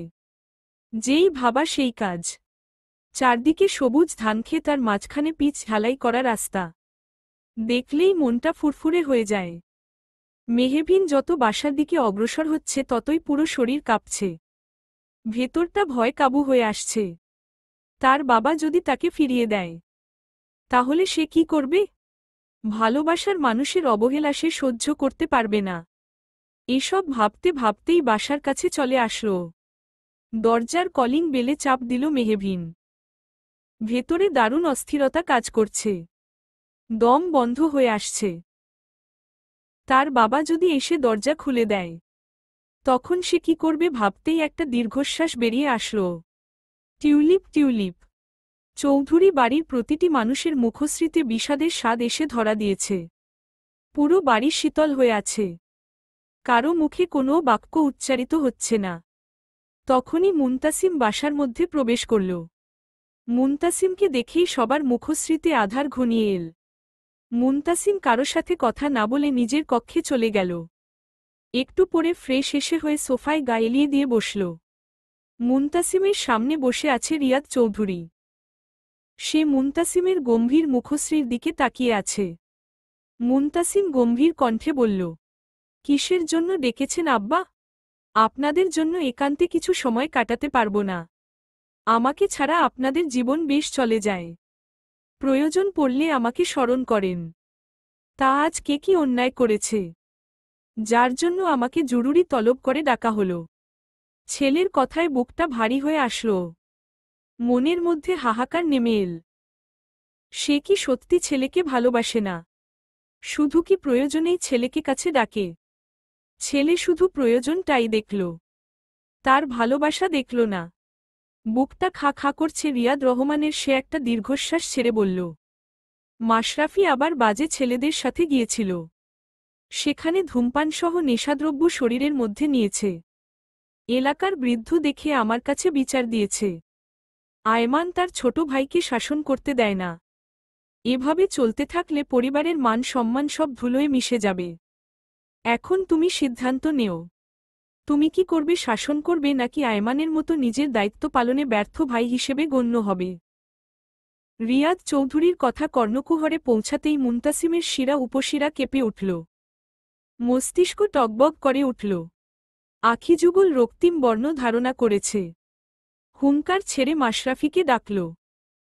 মুনতাসিমের হুঙ্কারে কেঁপে উঠল চৌধুরী বাড়ির প্রতিটি দেওয়াল। মুহূর্তের মধ্যে মাশরাফি, আয়মান, প্রাপ্তি এসে হাজির হল ড্রয়িং রুমে। মুনতাসিম চোয়াল শক্ত করে মাশরাফিকে উদ্দেশ্য করে বলল, তুমি আবার এলাকার বখাটে ছেলেদের সাথে মিশেছ? তোমার সাহস কি করে নিষিদ্ধ জিনিস স্পর্শ করার? আমাদের পরিবারের একটা সম্মান আছে। আমার দাদার আমল থেকে কেউ এসব করার সাহস পেল না। তুমি কিভাবে এত সাহস পেলে? আমি যথেষ্ট বড় হয়েছি। আমি কখন কোথায় কি করব, সেটার কৈফিয়ত আপনাকে দিতে বাধ্য না। আপনি সৎ ভাই আছেন। আপনি সৎ ভাইয়ের মতো থাকবেন। একদম ভাইয়ের অধিকার দেখাতে আসবেন না। মাশরাফির এই একটা বাক্যই ছিল আগুন ঘি ঢালার মতো। মুনতাসিম 1 সেকেন্ড বিলম্ব করল না। নিজের সর্বোচ্চ শক্তি প্রয়োগ করে মাশরাফির গালে কষে থাপ্পড় বসিয়ে দিল। মুনতাসিমের প্রহারের প্রখরতা এতটাই তীব্র ছিল যে মাশরাফি তাল সামলাতে পারে না, পুরো ধরনী তার চারপাশে ঘুরতে থাকে। সে ছটফট করতে করতে ফ্লোরে পড়ে যায়। মাশরাফির মা রাগান্বিত হয়ে মুনতাসিমের দিকে এগিয়ে আসতে চাইলে মুনতাসিম বজ্রকণ্ঠে বলে উঠল, এই মহিলা যদি ভুল করেও আমার কাছে আসার চেষ্টা করে, আল্লাহর কসম এই মহিলাকে ধ্বংস করে ফেলব। আপনি আপনার অর্ধাঙ্গিনীকে সতর্ক করুন আব্বা। সে কি জানে না মুনতাসিম যখন কারো বিচার করে তখন কেউ ব্যাঘাত ঘটাতে আসলো তার পরিণাম কি হয়। আশ্চর্য, তুমি আমার ছেলেকে প্রহার করছ, আর আমি তোমাকে বাধা দিব না। মা হয়ে ছেলের কষ্ট পাওয়া দেখব, এটা আদৌ মায়ের বৈশিষ্ট্যের মধ্যে যায়। আমার ছেলেকে প্রহার করার অধিকার আমি তোমাকে দেইনি মুনতাসিম। আমিও আপনার ছেলে আমার পরিবারের সম্মান নষ্ট করার অধিকার দেইনি। ছেলেকে অধঃপতনে যেতে দিবেন, তবুও শাসন করতে দিবেন না। এমন মা থাকার থেকে না থাকা অনেক ভালো। আপনার মতো মায়ের কোনো সন্তানের দরকার নেই। আমি আপনার সাথে কথা বলতে আসিনি। নিজের ভালো চান তো সামনে থেকে সরে যান। মিলি ওর মুখে পানি ছিটিয়ে দে। সে যে অভিনয় করছে এটা আমাকে বোঝানোর দরকার নেই। ওর মতো বয়স অনেক আগেই পার দিয়ে আসছি। তখনই শেহনাজ কক্ষ থেকে হয়ে আসে। মুনতাসিমকে দেখে মুখশ্রীতে আনন্দের রেশ ঘিরে ধরে। মাশরাফিকে ফ্লোরে পড়ে থাকতে দেখে অজান্তেই শেহনাজের মুখশ্রী খুশিতে চকচক করে ওঠে। শেহনাজ হুঙ্কার তুলে বলে, এই এতটুকু মারলেন কেন ভাই? ওকে রক্তাক্ত করে ফেলুন। দিন দিন বেয়াদব হয়ে যাচ্ছে। আব্বু মান সম্মানের ভয় কিছু বলতেও পারে না। মায়ের প্রশ্রয় বেশি বিগড়ে গিয়েছে। মাশরাফির সাথে মাকে ও কয়টা লাগিয়ে দিন। রূপালী চৌধুরী মেয়ের কথায় রক্তিম চোখে মেয়ের দিকে দৃষ্টিপাত করেন। তার যদি সাধ্য থাকত তাহলে চোখ দিয়েই মেয়েকে জ্বালিয়ে পুড়িয়ে ছারখার করে দিত। মুনতাসিম আর চোখে শেহনাজকে পর্যবেক্ষণ করে নিল। তারপরে ফ্লোরে বসে মাশরাফিকে তুলে বসাল। আয়মান তাকে যতটুকু সাহস দিয়েছিল সবকিছু হাওয়ার সাথে মিলিয়ে গিয়েছে। হৃদস্পন্দনের গতিবেগ তড়িৎ গতিতে ছুটে চলেছে। সমস্ত মুখশ্রী ভীত হয়ে আছে। আখিযুগল ছোট ছোট করে ভাইয়ের দিকে তাকিয়ে আছে মাশরাফি। মুনতাসিম রক্তিম চোখে মাশরাফির দিকে দৃষ্টিপাত করেছে। সমস্ত ক্রোধ যেন নিয়ন্ত্রণের বাহিরে চলে যাচ্ছে। সে মাশরাফির দুই গাল এক হাতে চেপে ধরল। মাশরাফি সমস্ত শক্তি প্রয়োগ করে মুনতাসিমের হাত সারানোর প্রচেষ্টা চালাচ্ছে। মুনতাসিমের সুঠাম দেহের সাথে মাশরাফির ছোট্ট দেহটা পেরে উঠল না। মাশরাফি কেমন ছটফট করতে লাগল। মুনতাসিম ধাক্কা দিয়ে মাশরাফিকে দূরে সরিয়ে দিল। মাশরাফি জোরে জোরে শ্বাস নিচ্ছে। এবার বল তুমি কাকে কৈফিয়ত দিবে মাশরাফি? আজকের পরে যদি আর দ্বিতীয় দিন এমন কথা শুনি তাহলে তোমাকে জ্যান্ত পুঁতে ফেলব। আপনার ক্ষমতার প্রয়োগ আপনি বাহিরে দেখাবেন মন্ত্রী সাহেব। আপনার কথা জনগণ মানতে পারবে, কিন্তু আমি এই মাশরাফি কোনোদিন আপনার কথা মানব না। আপনি যেটা করতে নিষেধ করবেন আমি সেটাই বেশি করে করব। আমারে মেরে যদি ভাবেন দমিয়ে রাখবেন তাহলে আপনার ধারণা ভুল। আমি আপনাকে ভয় পাই না। কথাগুলো বলেই দৌড়ে গিয়ে আয়মানের পেছনে গিয়ে লুকিয়ে পড়ল। মাশরাফির কথা শুনে মুনতাসিম শব্দ করে হেসে উঠল। সে কি ভয়ঙ্কর হাসি! যে হাসির শব্দে পুরো পরিবারের অন্তর আত্মা কেঁপে উঠল। আয়মান সামনে থেকে সরে যা। ছেলেটার বড্ড বেশি কলিজা হয়েছে। আজকে আমি ওর কলিজা বের করে দেখব সে কতবড় কলিজার মালিক হয়েছে। আয়মান প্রথম সরতে চাইল না, কিন্তু মুনতাসিমের হুঙ্কারে সরে দাঁড়াল। মাশরাফি দুই পাশে তাকিয়ে দেখল তাকে সাহায্য করার মতো কেউ নেই। মাশরাফি অসহায় দৃষ্টিতে আয়মানের দিকে তাকাল। সে তো আয়মানের ভরসায় এতগুলো কথা বলল, সেই আয়মান তার সামনে থেকে সরে দাঁড়াল। এখন সে হাড়ে হাড়ে উপলব্ধি করতে পারছে এতদিন সে ভুল মানুষকে বিশ্বাস করেছে। এবার তাকে কে বাঁচাবে? ভয়ে সমস্ত শরীর অবশ হয়ে আসতে শুরু করল। থরথর করে কাঁপছে মাশরাফি। মুনতাসিম মাশরাফির গলা চেপে ধরল। মাশরাফি ছটফট করতে লাগল। দম বন্ধ হয়ে আসছে তার। কাশি শুরু হয়ে গিয়েছে। কাশির সাথে রক্ত আসছে। মুনতাসিম দম নেওয়ার জন্য একটু ছেড়ে দিল। মুনতাসিম ছেড়ে দিতেই মাশরাফি যেন প্রাণ ফিরে পেল। মুনতাসিম আবার মাশরাফির দিকে অগ্রসর হতেই মাশরাফি মুনতাসিমের চরণের কাছে বসে পড়ল। দুটি চরণ জড়িয়ে ধরে হাউমাউ করে কান্না করে দিল। শরীরটা কেমন নেতি আসছে না, ভাঙা ভাঙা কণ্ঠে বলল, আমাকে মাফ করে দিন ভাই। আমার ভুল হয়ে গিয়েছে। আমি আর এমন ভুল কখনো করব না। আমাকে আর মারবেন না। আমি আর নিতে পারছি না। এবার শরীরে হাত দিল, দেহ থেকে প্রাণ পাখিটা বের হয়ে যাবে। আপনার সাথে আর কখনো বেয়াদবি করব না। শেষবারের মতো একটা সুযোগ দিন। কথা দিচ্ছি আর কখনো অভিযোগ করার সুযোগ পাবেন না। আপনি এত নিষ্ঠুর কেন? বাহিরে সবার সামনে নিষ্ঠুরের মতো আচরণ করেন। ঘরের লোকের সাথে তো একটু নরম হতে পারেন। মাশরাফির কথায় মুনতাসিম ঘন ঘন শ্বাস নিচ্ছে। হয়তো নিজের অনিয়ন্ত্রিত ক্রোধ নিয়ন্ত্রণে আনার চেষ্টা করছে। ঝাড়ি দিয়ে নিজের দুটি চরণ মাশরাফির থেকে ছাড়িয়ে নিল। আস্তে করে সোফায় গিয়ে পায়ের ওপরে পা তুলে বসল। তারপরে শান্ত মস্তিষ্কে জবাব দিল, আমি নিষ্ঠুরদের সাথেই নিষ্ঠুর হই। নিষ্ঠুরদের সাথে নিষ্ঠুর না হলে ভালো মানুষগুলো ভীষণভাবে ঠকে যাবে। তোমার বয়স কত কখনো ভেবে দেখেছ? তুমি সবে মাত্র 10ম শ্রেণীতে পড়ো। কিন্তু তোমার কথাবার্তা বলে না তুমি এত ছোট। কিসের ক্ষমতা দেখাও তুমি? তুমি যদি ভুলে না যাও আমি তোমার সৎ ভাই, তাহলে আমিও ভুলে যাব না।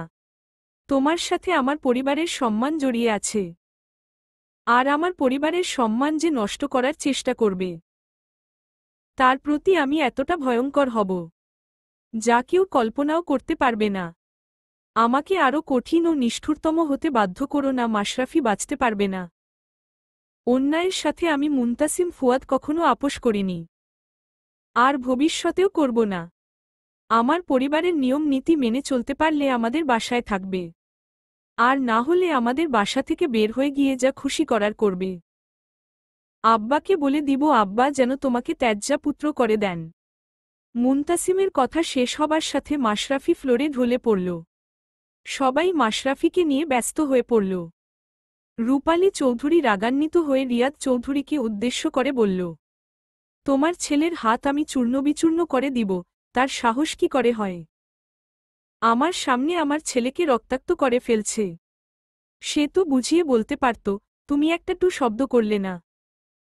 কেমন বাবা তুমি? ওই অমানুষের বাচ্চাকে আমি শেষ করে ফেলব। রূপালী কথা সাবধানে বলবে। তুমি নিজের ছেলেকে শাসন করতে ব্যর্থ হয়েছ, তাই বলে তার বড় ভাই তাকে শাসন করতে পারবে না। মুনতাসিম যা করেছে একদম সঠিক কাজ করেছে। এবার যদি মাশরাফি একটু ভালো হয়। রূপালী চৌধুরী রাগান্বিত হয়ে রিয়াদ চৌধুরীর দিকে দৃষ্টিপাত করে আছেন। রিয়াদ চৌধুরী রূপালী চৌধুরীর দৃষ্টি উপেক্ষা করে মাশরাফিকে নিজের কক্ষে নিয়ে চলে গেল। প্রাপ্তি নিজের কক্ষের দিকে যাচ্ছিল। তখনই মুনতাসিম প্রাপ্তিকে উদ্দেশ্য করে বলল, প্রাপ্তি কেমন আছো? মুনতাসিমকে নিজ থেকে কথা বলতে দেখে প্রাপ্তি বিস্ময় নয়নে মুনতাসিমের দিকে তাকিয়ে আছে। বিয়ে হয়ে আসা বয়সে কখনো মুনতাসিমকে আগে কথা বলতে দেখেনি সে। মুনতাসিমের সাথে তার দুবার কথা হয়েছে, সেটাও প্রাপ্তি নিজে যেচে বলেছে। আজ হঠাৎ করে কি মনে করে মুনতাসিম তার সাথে কথা বলছে। প্রাপ্তি কিছুটা ইতস্তত বোধ করে বলল, আলহামদুলিল্লাহ ভাইয়া, ভালো আছি। আপনি কেমন আছেন? আলহামদুলিল্লাহ বেশ ভালো আছি। দিনকাল কেমন যায়? ঠিকমতো খাওয়া দাওয়া করছো তো? শরীরে কিন্তু প্রচুর শক্তি সঞ্চয় করতে হবে। সামনে অনেক কিছু হবার বাকি। সামনে যে ধাক্কাগুলো আসবে, সেগুলো কিন্তু অল্প শক্তিতে খেয়ে সামাল দিতে পারবে না। তাই বেশি বেশি শক্তি সঞ্চয় কর, আর ধাক্কা খাওয়ার জন্য প্রস্তুত থাকো। এসব কি বলছেন ভাইয়া? সে কিছু না, তোমার সাথে মজ করলাম। বলা তো যায় না, কখন কার মুখোশ সামনে চলে আসে। কথাগুলো বলেই মুনতাসিম নিজের কক্ষে চলে গেল। প্রাপ্তি অদ্ভুত দৃষ্টিতে মুনতাসিমের যাওয়ার দিকে দৃষ্টিপাত করে আছে। সে শুনেছে মুনতাসিম অনেক বুদ্ধিমান আর প্রচণ্ড চালাক। সে কারণ ছাড়া কোনো কথা বলে না, তবে কি মুনতাসিম সবকিছু জেনে গেল? ভয় কাবু হয়ে আসছে প্রাপ্তির সমস্ত শরীর। সে হন্তদন্ত হয়ে নিজের কক্ষের দিকে চলে গেল। টিউলিপ টিউলিপ সোনালি আলোয় চারদিক মণিমুগ্ধকর করে হয়ে উঠেছে। মেয়েকে পেয়ে রাইমা বেগমের খুশির শেষ নেই। ধরনীর সমস্ত আনন্দ রাইমা বেগমের মুখশ্রীতে রাজত্ব করছে। মায়ের ভালোবাসা পেয়ে মেহবিনের বুকটা শীতল হয়ে গেল। বাবার ভয় ভেতরটা কাবু হয়ে আছে। এখনও বাবার সাথে কথা হয়নি। মেহবিন কথা বলতে চাইলে দূরে সরে গিয়েছে। মেহবিন অপরাধীর ন্যায় বাবার দিকে তাকিয়ে আছে। মেহবিনের বাবা বাজারের ব্যাগ হাতে নিয়ে বাজারে চলে গেল। মেহবিন মায়ের দিকে তাকিয়ে মলিন কণ্ঠে বলল, আম্মু আব্বু আমার সাথে কথা বলবে না। সাময়িকভাবে রেগে আছে। তোর বাবার হাটের দিন ছাড়া বাজারে যায় না।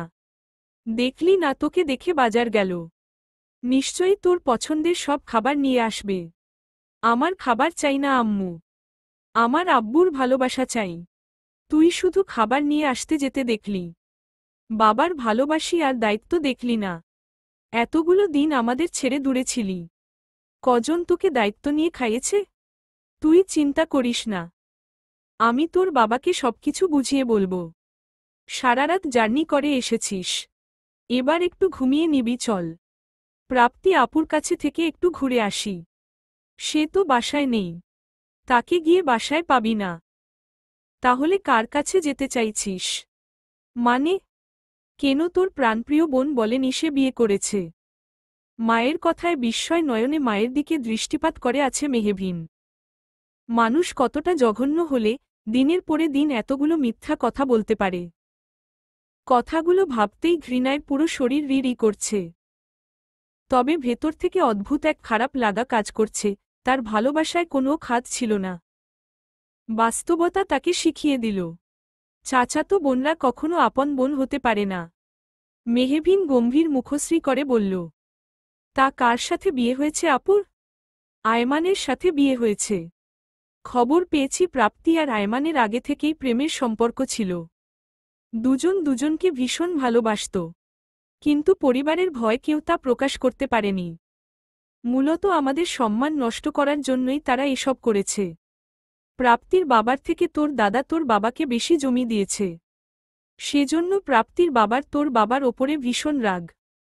মাঝে মধ্যে মনে হয় এই জমি জামার চক্করে তোর বাবাকে না হারিয়ে ফেলি।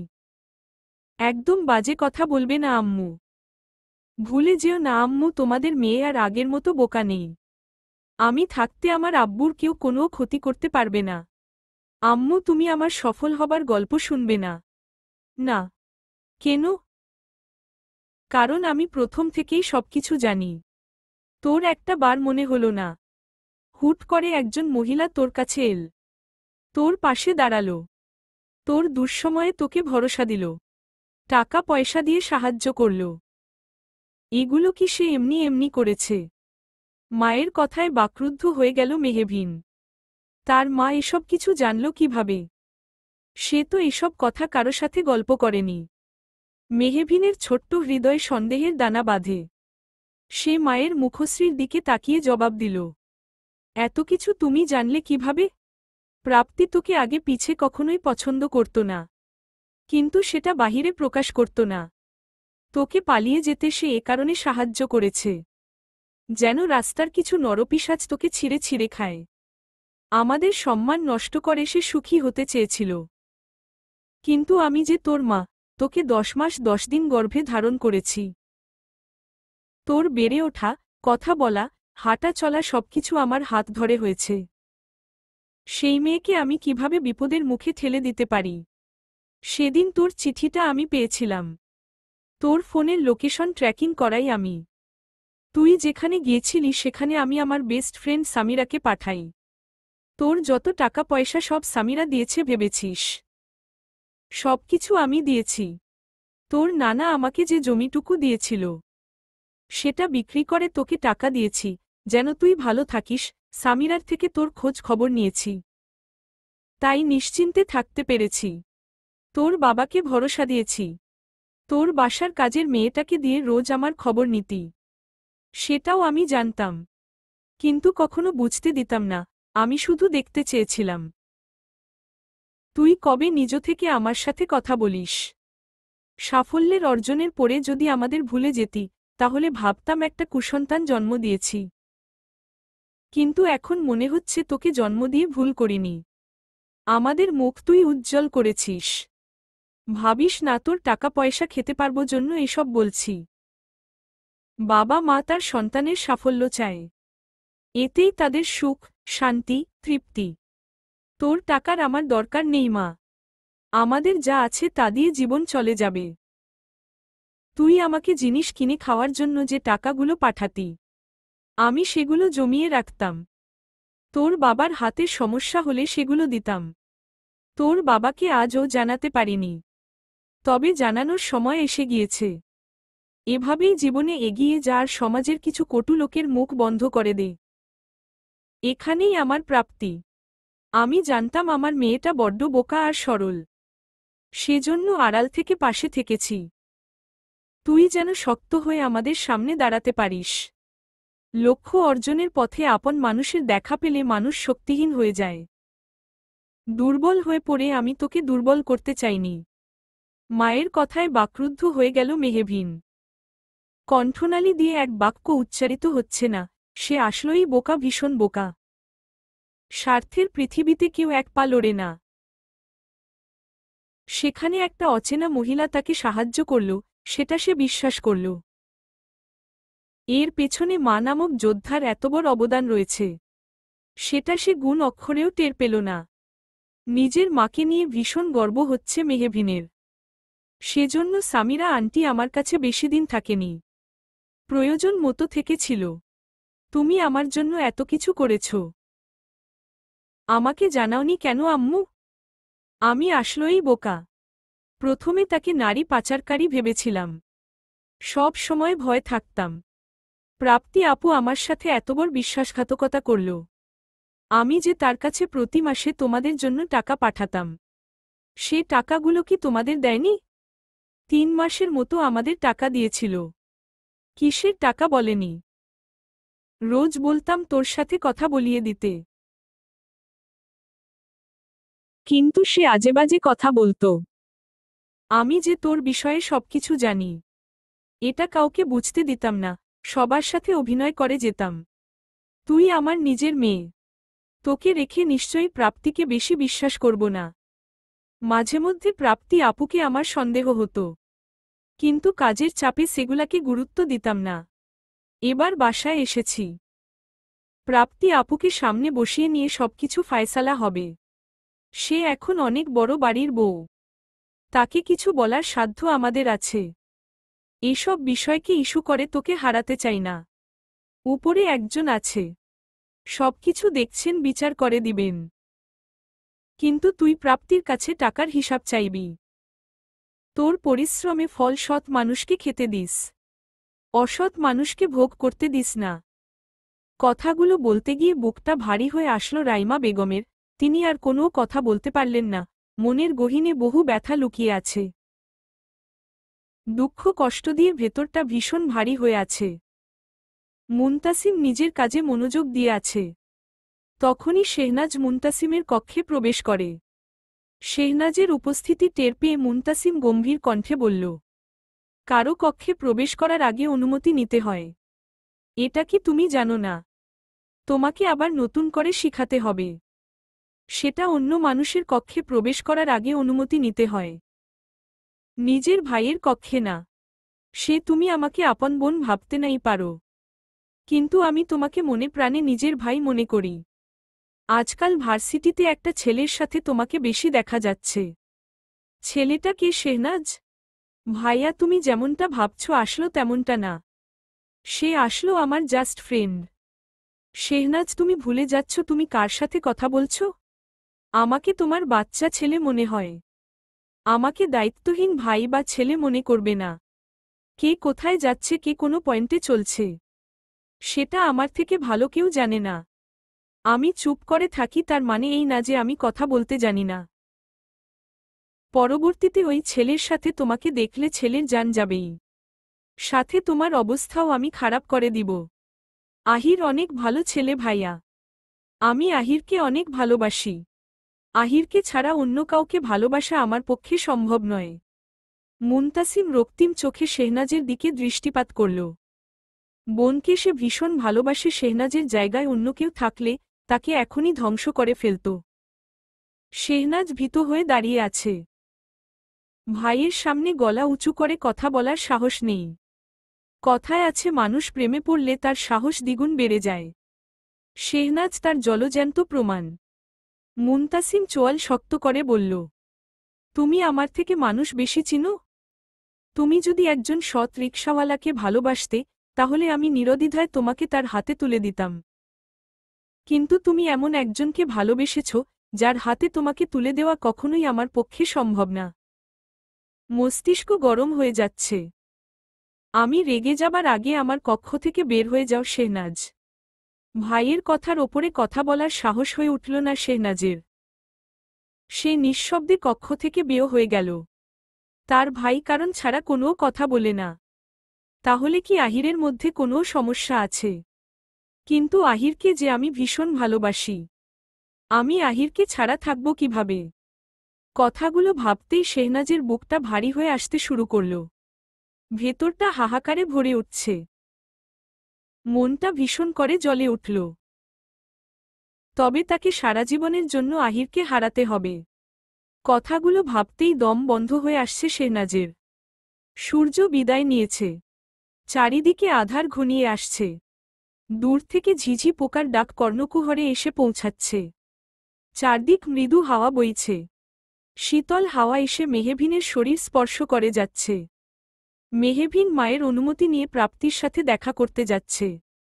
দীর্ঘ সময় হাঁটার পরে অবশেষে চৌধুরী বাড়িতে এসে পৌঁছাল। রাজপ্রাসাদের মতো দেখতে বাড়িটা। বাড়ির চারপাশে বলিষ্ঠ দেহের কালো পোশাক পরা লোক ঘিরে রেখেছে। বাড়ির চারপাশে এত গার্ড দেখে মেহবিনের মুখশ্রী কুঁচকে এল। মেহবিন পরিচয় দিয়ে চৌধুরী বাড়ির ভেতরে প্রবেশ করল। প্রাপ্তি সবার জন্য চা নিয়ে আসছিল। হাত কাঁপছে প্রাপ্তির কাজের মেয়েটাকে একটা কাজে বাহিরের পাঠানো হয়েছে। এতগুলো চায়ের কাপ কেউ একসাথে নেয়? এখনই সব পড়ে যাবে। মেহবিন বিলম্ব করল না। দ্রুত পায়ে প্রাপ্তির দিকে অগ্রসর হল। মুনতাসিম বাহিরে যাবার জন্য বের হয়েছিল। মেহবিনকে দেখেই দেওয়ালের আড়ালে লুকিয়ে পড়ল। তার হৃদস্পন্দনের গতিবেগ বেড়ে গিয়েছে। মেহবিন প্রাপ্তি হাত ধরতেই প্রাপ্তি মেহবিনের দিকে দৃষ্টিপাত করল। ভয়ে পুরো শরীর অবশ হয়ে আসছে। হাত পা শীতল হতে শুরু করেছে। প্রাপ্তিকে ভয় পেতে দেখে মেহবিনের বুকটা প্রশান্তিতে ভরে উঠছে। অজানা আনন্দে অনুভূতিরা মেতে উঠেছে।